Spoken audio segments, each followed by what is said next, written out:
100 foot की ऊंचाई से गिरने पर भी इसका सख्त खोल नहीं टूटता और बीज बाहर नहीं निकल पाते। केवल कोई खास उस्ताद ही इस सख्त फल के खोल में सेंध लगा सकता है। लेकिन इस बेहतरीन पेड़ के रिश्ते जंगल की अंडरवर्ल्ड में भी हैं। एक चट्टानी किनारे पर दो व्हाइट टेल्ड ईगल्स को पतझड़ की ठंडी हवा सता रही है।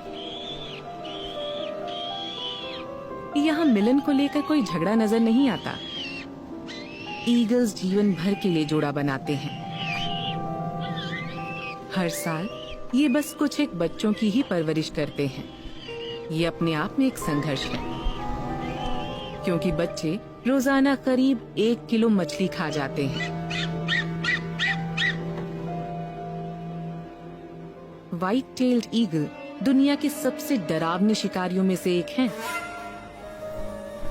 इनके पंखों का फैलाव 2 मीटर से भी ज्यादा होता है, यानी किसी भी ईगल के मुकाबले सबसे अधिक। इससे ज्यादा डरावनी प्रजातियां गिनी चुनी ही होंगी। अपने बड़े बड़े पंजों की मदद से ये छोटे मैमल्स को जमीन से उठा लेते हैं, लेकिन इन्हें मछली ज्यादा पसंद है। पानी के ऊपर कम ऊंचाई पर उड़ते हुए ये शिकारी पक्षी अपने पंजे आगे और पंख पीछे को कर लेते हैं और अपने शिकार के ऊपर हवा में जैसे रुक जाते हैं।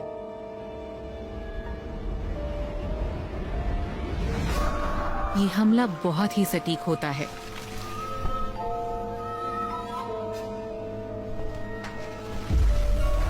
लेकिन ये मछली पकड़ने की एक पसंदीदा जगह है और व्हाइट टेल्ड ईगल्स लुटेरों के तौर पर मशहूर है।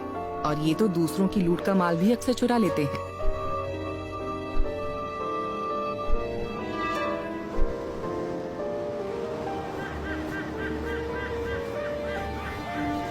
पूरे आर्कटिक में समुद्री बर्फ एक बार फिर से जमने लगी है।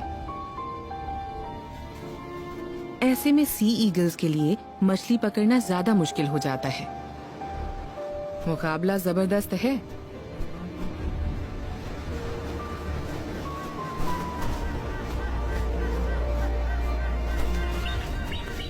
लेकिन ये मुठभेड़ें चंद सेकंड से ज्यादा नहीं चलती। आपस में लड़ते इन ईगल्स को शायद ही चोट आती हो,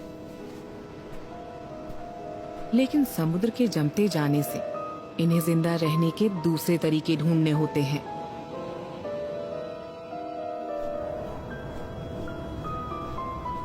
सर्दियों के दिन अंधियारे और बेरंग होते हैं और जमीन पर खुराक मुश्किल से मिलती है।